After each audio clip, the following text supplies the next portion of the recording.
Hello, everybody. I'm Carol Ward Allen. I'm now living in Atlanta, Georgia, but my heart is still in Oakland.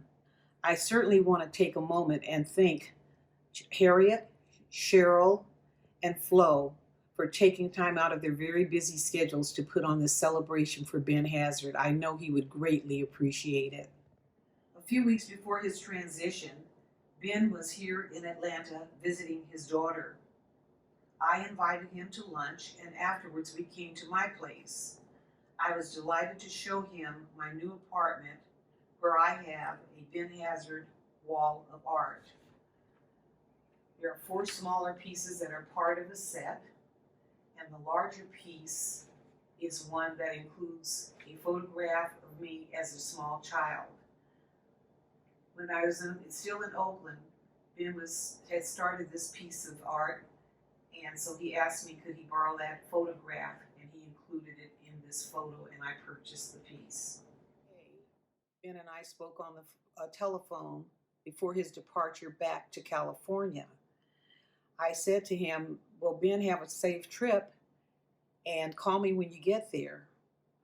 I hadn't heard from him. Day one, day two, I didn't hear from him. Day three, he finally answered the phone. And I said, why hadn't I heard from you? He says, Carol, he says, I passed out on the airplane and I woke up and I was in the hospital. I was in total shock and very concerned about him. And then slowly, the day after that, he seemed to get weaker and weaker and weaker. And finally, I heard from one of the nurses that he made his transition. All in all, I have known Ben Hazard for over 40 years. We had some of the same friends. We exhibited in some of the same art shows. We were in the same books on African American art. But most of all, we were founding members and volunteers for the Black Filmmakers Hall of Fame, where we also created the Oscar Michaud Awards. As the first African American curator of the Oakland Museum, this was a big deal. It's important for all of you to remember or know that it gave Black people access to dollars and the use of the facilities that we had never had before. It's important also to know that one of my favorite events that we worked on together was a poetry reading by the great community leader and artist, Sarah Fabio.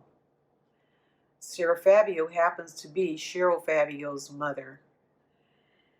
That show, or that whole artistic expression, invited close to over 100 people, artists, musicians, and all that were freestyling before freestyling came into being. That was my favorite event, and Cheryl, your mother, was a star. I remember a time in 1996 when Ben and I probably really proved that we were friends and we cared about each other as friends, and I could depend on him. My mom had to go to emergency. I called Ben up at around 3 or 4 in the morning, and I said, Ben, I really need your help. You need to help me take my mom to emergency. It's serious, and I need your help. And he got up, came over there, took me to the hospital with my mom, and my mom went into emergency. And they said, we will release her around 5 o'clock, come back. So we drove back over there around that time, and it was a very difficult time for me. They told me that my mother had some complications and they couldn't release her right then, and I lost it.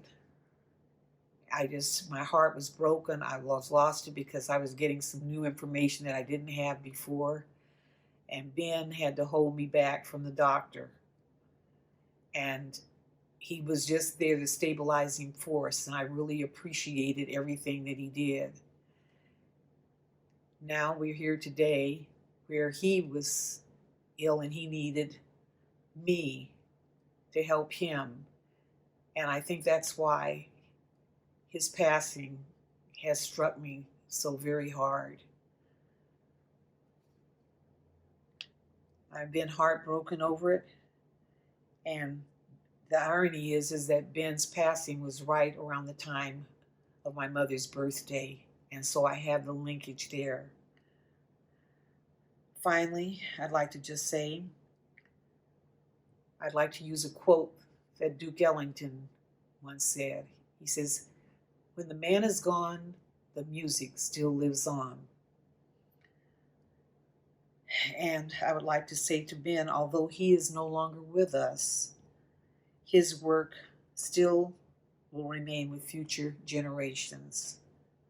Rest in peace, my brother, and God bless and keep you.